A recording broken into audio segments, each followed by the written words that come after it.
Olá, turma! Antes de tudo, eu gostaria de pedir desculpa por eu estar sem câmera hoje, mas é porque eu tô sem meu notebook, eu tô sem a versão original do PowerPoint, daí não tem a câmera aqui na gravação, tá? Mas esse problema eu já tô resolvendo e nas próximas aulas a gente já vai ter a câmera de novo, tá bom? Então a gente vai iniciar nosso conteúdo sobre as dermatopatias em cães e gatos, falando sobre as dermatopatias parasitárias no início. Então, a demodiciose canina, a sarna demodésica, é uma dermatopatia parasitária bem comum em cães, tá? Ela é causada pelo Demodex canis, na maioria das vezes, que é essa criaturinha aqui. O Demodex injay, ele foi reconhecido nos últimos anos, ele apresenta os mesmos sinais clínicos que o Demodex canis, mas ele é mais frequente em animais mais adultos. E o Demodex corneae, ele também já foi identificado, mas ele é mais raro, tá?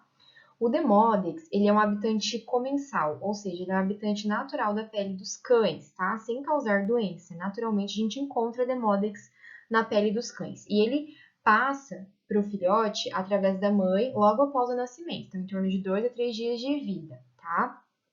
E fatores hereditários, como doença ou alguma comorbidade que leve à falha na imunidade celular do filhote, vai gerar proliferação dos ácaros, né, do Demodex, e eles aumentam em número e aumentam causando lesões, tá? Então, o que determina a dermatopatia, nesse caso, a parasitose, é uma falha na imunidade celular do filhote, tá? O ácaro, gente, ele é normalmente encontrado aqui na região da base do folículo piloso, tá? Na glândula sebácea, que está junto ao folículo piloso, e ele se alimenta, então, de gordura e causa essas lesões profundas aqui, bem abaixo da base do pelo, na cútis do cão. A gente pode ter, então, algumas classificações da doença. Então, a gente pode ter o surto juvenil, quando a gente tem uma falha no sistema imune da pele, geralmente passageira, né? Então, ela pode acometer cães de 6 semanas até 18 meses de idade, né? E daí, no surto juvenil, a gente pode ter a forma espontânea ou a secundária, né? A espontânea, a gente tem, então, alguma doença congênita ou alguma comorbidade, algum fator hereditário que gere baixa imunidade celular nesse animal e ele acaba desenvolvendo a doença, ou secundária realmente a outros fatores, como por exemplo desnutrição, endoparasitismo, tá? E no caso do surto adulto, acomete animais com mais de 2 anos, tá? E geralmente é secundário alguma doença de base que leve à imunossupressão, por exemplo, doença infecciosa, ou animal que recebe corticoterapia prolongada, ou então apresenta a presença de alguma neoplasia, né? Que diminui a imunidade desse animal e leva ao surgimento da doença. Com relação à classificação quanto à distribuição das lesões, a gente pode ter, então, a fórmula localizada, quando a gente tem a presença de lesão em apenas algumas partes do corpo, no máximo 4 áreas do corpo afetadas, como, por exemplo, face, membros torácicos e pescoço. Generalizada, quando a gente tem mais de 4 partes do corpo diferentes afetadas, ou então uma região inteira do corpo, como, por exemplo, todo o dorso ou todo o ventre do animal. A gente pode ter a pododemodiciose, quando afeta as patas dos animais, e a otodemodiciose, quando afeta os ouvidos, que também é muito comum. Então, com relação aos sinais clínicos, a gente tem característica principal a alopecia, tá? Ou rarefação pilosa nesses animais, com bastante hiperpigmentação e lignificação da pele, com lesões bem crostrosas, bem lignificadas, tá? Com essa coloração acinzentada. E nesse caso, pessoal, o prurido é raro, então é raro os animais se coçarem por conta do Demodex, tá? Eles só vão se coçar se estiver piodermite bacteriana secundária, né? Infecção de pele secundária à parasitose, né? E daí a gente vai ter presença de pústulas, pápulas, nódulos e pus na pele, tá? A gente pode ter, então, os ouvidos dos animais com essa presença dessa hiperqueratose importante, no caso da otodemodiciose, e também a região das patas muito afetadas. Então, essas 3 localizações são muito comuns. Então, face, né, plano nasal, ouvido, região dos olhos, aqui na região mentoniana, pescoço e interdigital são lesões, são locais muito comuns da disseminação do ácaro, tá? Então, aqui, né, ao redor dos olhos, a gente pode ter também eritema presente, principalmente nas lesões mais agudas ou quando tem piodermite secundária, tá? E são bem frequentes, então, a presença de alopecia e rarefação pilórica. E aqui, os sinais clínicos mais generalizados, então a gente tem aqui o corpo inteiro afetado, com perda de pelo, né? Bem hiperqueratoso, com lignificação já, bastante eritema, né? O bulldog é uma raça predisposta a desenvolver a forma hereditária generalizada da doença, pessoal. Com relação ao diagnóstico, a gente se baseia no exame parasitológico direto, tá? Ou seja, a visualização do ácaro no exame parasitológico. O ideal é a gente realizar o raspado de pele profundo. Por quê? Porque lembra que a gente comentou no início da aula que o ácaro ele fica ali na região do bulbo piloso, uma região mais profunda da epiderme, tá?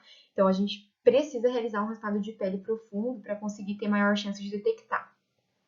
Normalmente, pessoal, ele é 100% positivo, mas o raspado de pele negativo, ele não descarta a doença, tá?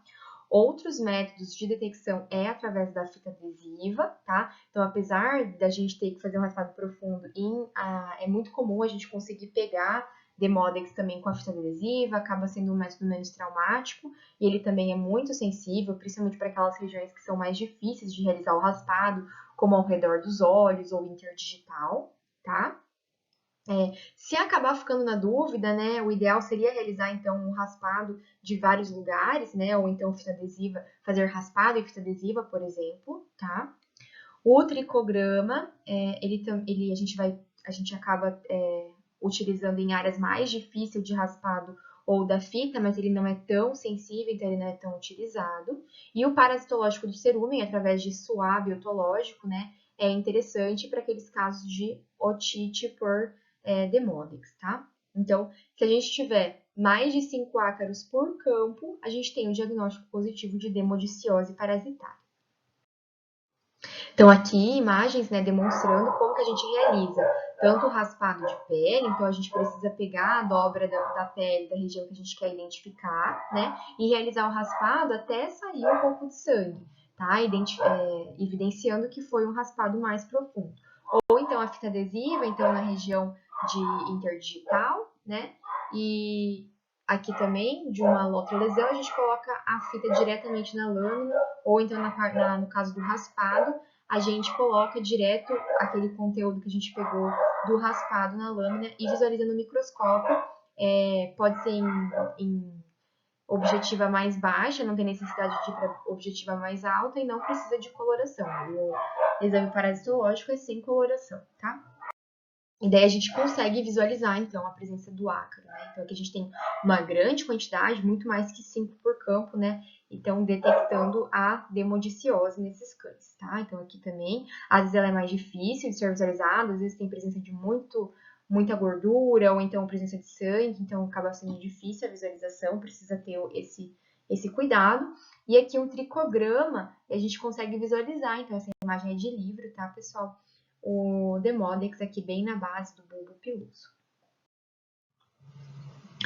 O tratamento, pessoal, para a forma localizada, o tratamento tópico basta, tá? Não tem necessidade de realizar um tratamento sistêmico quando são lesões mais localizadas ali em região de face ou só membros, né? E a gente utiliza então terapia tópica à base de shampoos, mousses ou sprays comedolíticos e antissépticos. Então, os principais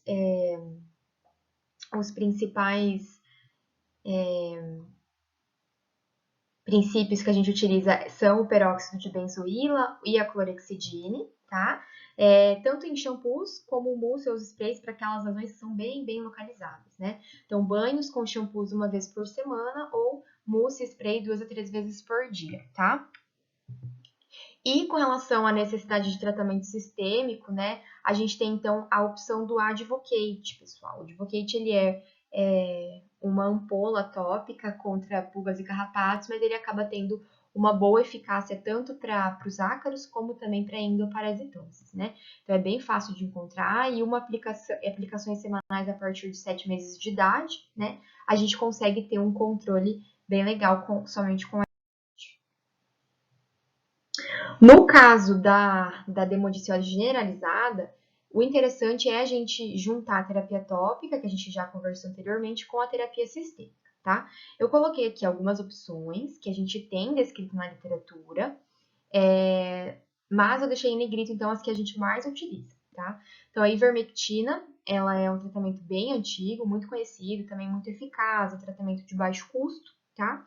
Só que a gente precisa ter cuidado ao utilizar a ivermectina, porque ela apresenta muitos efeitos colaterais, ela é totalmente contraindicada naquelas raças oligocéfalas com pelo longo, como por exemplo Colles, pastor australiano ou whippet de pelo longo, né?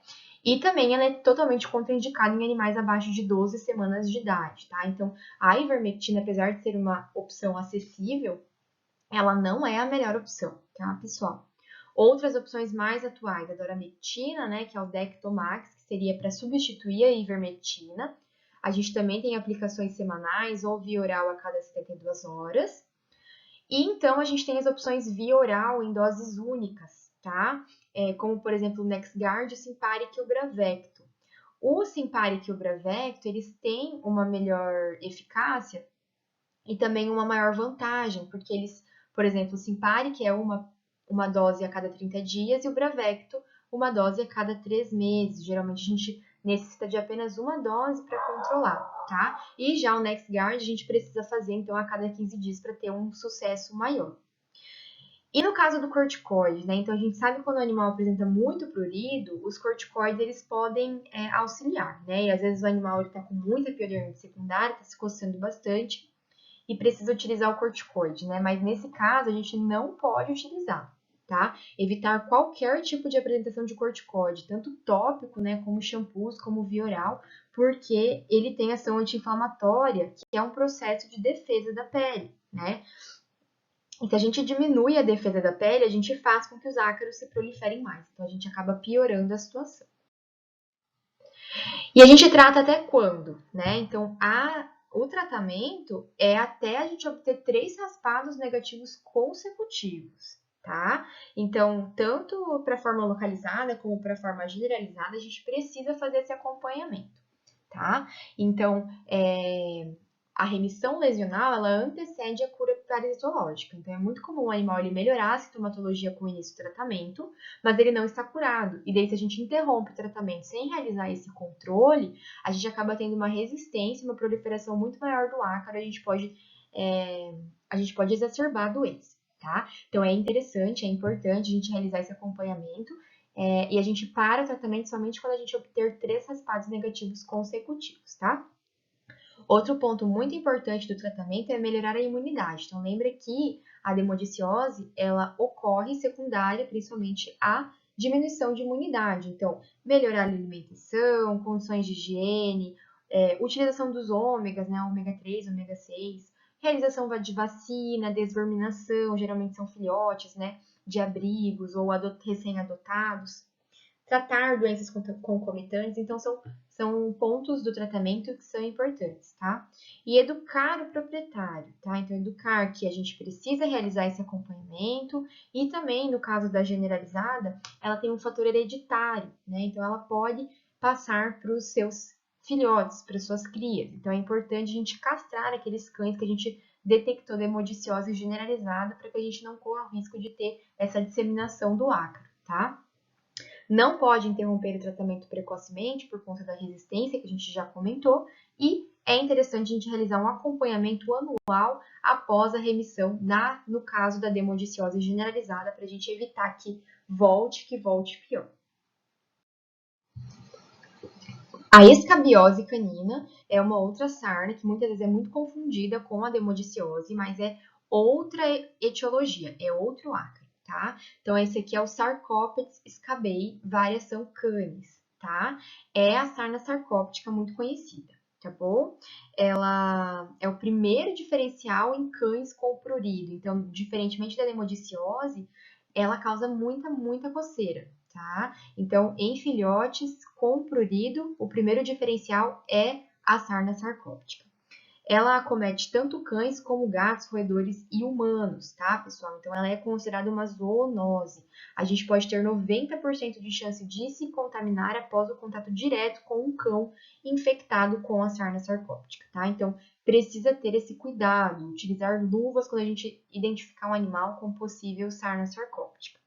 Acomete principalmente cães abaixo de 1 ano de idade, porque tem relação com a imunidade também.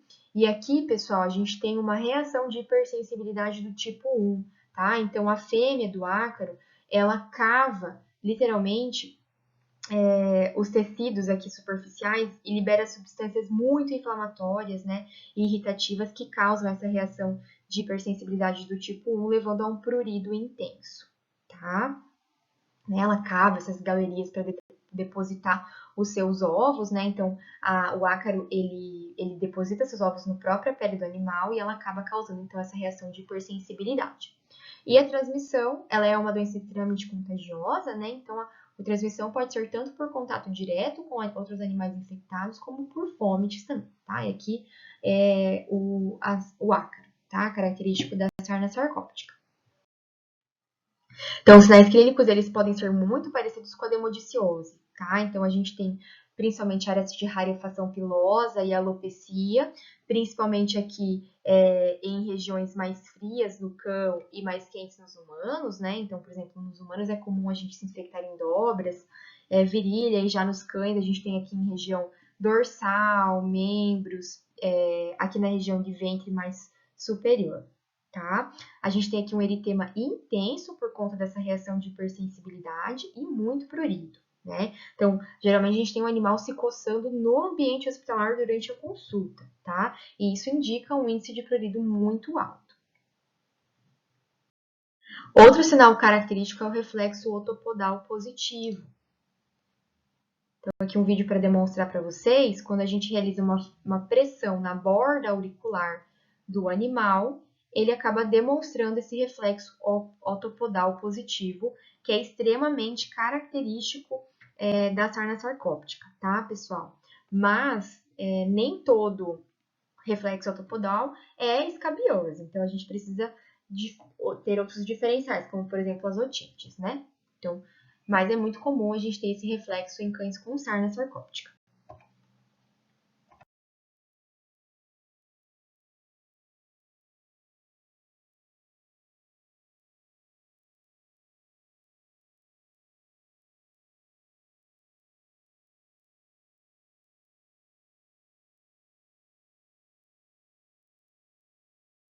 O diagnóstico ele também é baseado no exame parasitológico, né? E aqui nesse caso a gente pode realizar um raspado de pele mais superficial, tá? Ou também a fita adesiva, né? O ideal é a gente selecionar múltiplas áreas grandes, com delimitação entre lesão e tecido normal, para a gente ter mais chance de pegar, tá? O ácaro, ele corre na lâmina, a gente fala, né? Ele corre, ele se movimenta bastante. Então, se a gente fizer o raspado e deixar a lâmina lá em cima da mesa e olhar depois de, sei lá, meia hora, 1 hora, a gente vai correr o risco de ter um falso negativo, porque o ácaro, ele pode sim correr da lâmina. Então, o ideal é a gente realizar o raspado e já logo olhar na lâmina, tá? E, pessoal, a gente tem muito falso negativo por conta disso. Então, somente 40% a 50% a gente pode ter positivo. Então, raspado negativo não exclui. Então, aqui, pessoal, uma base do diagnóstico, além do exame parasitológico, é o histórico e sinais clínicos, né? Então, um filhote apresentando prurido intenso, com sinais característicos, imunodepressão, né? Então, a gente acaba tendo esse diagnóstico diferencial sem a necessidade de realizar o raspado. Mas é um exame barato, muito acessível e rápido de ser realizado. Então, sempre vale a pena a gente investir no diagnóstico, tá? E daí a gente tem a visualização do ácaro na lâmina. É importante correr a lâmina inteira por conta dessa característica do ácaro se movimentar bastante. O tratamento, então, pessoal, a gente também tem a opção da ivermectina, né? Tanto de via oral como subcutâneo, mas lembrar das contraindicações. E a gente tem opções muito melhores. Então, aqui a gente tem a utilização do Revolution, que é que nem o Advocate, também é uma ampolinha, que a gente coloca, então, o medicamento aqui no dorso do animal, e a gente pode realizar, então, 3 aplicações com intervalos de 15 dias. Se a gente tiver um prurido muito intenso, a gente pode, aqui nesse caso, utilizar a prednisolona, até porque a gente tem a liberação de muitos fatores inflamatórios, então aqui nesse caso o corticoide ele pode sim ajudar, mas a gente não pode exagerar, né? Então é no máximo 5 dias e dose baixa, dose anti-inflamatória. Tem que tratar todos os contactantes, porque é uma doença extremamente contagiosa, né? Então Revolution em todos. E orientar o tutor sobre o risco de zoonose, né? Então, manipular o animal com luvas, ter atenção a possíveis lesões de pele características, né? Durante o tratamento. E precisa realizar a carícia no ambiente dos fômites para a gente eliminar o ácaro do ambiente também. No caso da escabiose felina, pessoal, a gente também tem a presença, mas ela não é o Sarcoptes scabiei, sim o Notoedris cati, tá? Ele é muito parecido, tá bom, pessoal? Mas esse aqui a gente não encontra em cães, é só em gatos, tá? Então esse aqui ele pode afetar tanto gatos, raposas, cães e coelhos, mas é muito mais comum em gatos mesmo. Também é uma zoonose, também muito contagiosa, e a transmissão também é por contato direto ou fontes. E aqui a gente tem mais predisposição em filhotes com menos de 1 ano.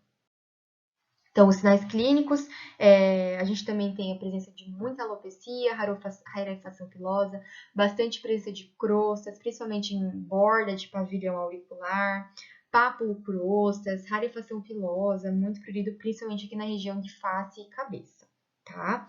São lesões muito, muito pruriginosas e muito proliferativas. Então, normalmente, o início da lesão é na cabeça, mas por conta do prurido intenso, o ácaro ele vai migrando pelo corpo do animal, pelo contato, né, com a coceira, a lambedura que ele causa. A gente também tem o diagnóstico através do exame parasitológico, tá? Também através de raspado de pele superficial ou fita adesiva, e aqui nesse caso, ele 99% das vezes ele é positivo nos casos positivos, tá? E a gente tem a presença de grande quantidade de ácaros nos raspados, presença de muita visualização. O tratamento é semelhante a cães, tá? A gente também, aqui em gatos, a gente tem a opção do Revolution e o Advocate como tratamento principal. Não usar em hipótese alguma enxofre, amitraz, benzoato de benzila, que é o mata-cura, e a ivermectina, pessoal. O enxofre causa náuseas intensas e vômitos em gatos. O amitraz pode causar intoxicação fácil em gatos na dose terapêutica. Eu nem citei o amitraz na aula de demodiciose, sarna sarcóptica, porque já caiu em desuso. É um tratamento que traz muitos malefícios, muitos efeitos colaterais, muita intoxicação, e a gente tem tratamentos muito melhores hoje disponíveis, tá? E em gatos, nem pensar. Em dose terapêutica, ele é extremamente tóxico, tá? E o benzoato de benzila, que é uma tacura, né? Ele pode causar anemia e uma intoxicação irreversível, tá? Então, o animal ele pode vir a óbito por conta do uso de Matacura em gatos, tá bom? E a ivermectina também, extremamente prejudicial, causa falência hepática ou falência renal em gatos, ou se for utilizar, né, se não tiver opção, usar dose bem baixa, mas o Revolution Advocate, eles são excelentes, às vezes em dose única, tá? Também tem que tratar todos os contactantes, né, e orientar sobre a zoonose, e também realizar a carícia no ambiente e realizar um vazio de 24 horas antes de colocar o animal de volta nesse ambiente, tá bom? Aqui uma recomendação de leitura, a gente tem 2 artigos bem... Aqui é sobre a eficácia do NexGard, tá? Para o tratamento da demodiciose generalizada.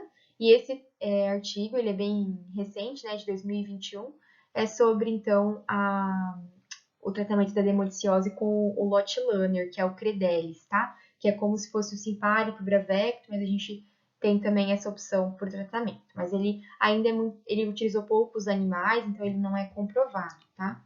Mas o Credelis também pode funcionar. Então, obrigada, pessoal, e até a próxima aula.